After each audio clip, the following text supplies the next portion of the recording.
Welcome.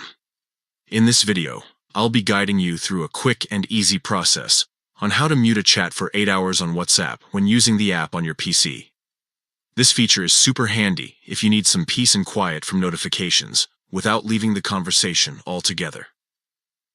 Let's get started. First, open the WhatsApp application on your computer.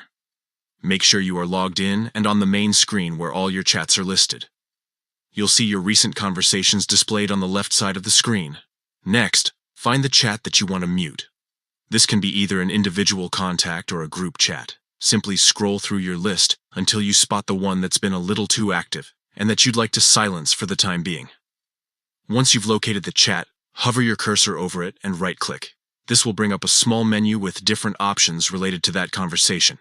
From there, look for the option labeled Mute.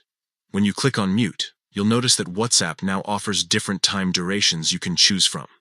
The latest update makes it easier than ever to silence chats for various periods.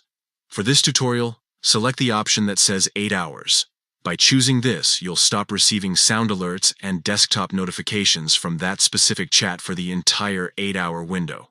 Don't worry, the messages will still come in and you can check them at any time, but your focus won't be interrupted. When the 8 hours are up, notifications will resume automatically, so you don't have to remember to unmute the chat yourself. And that's it. You've just learned how to mute a chat in WhatsApp on your PC for 8 hours. It's a simple but powerful way to take control of your notifications and stay focused when you need to. If you found this walkthrough helpful, try it out the next time a busy group chat gets a little overwhelming. Thanks for watching.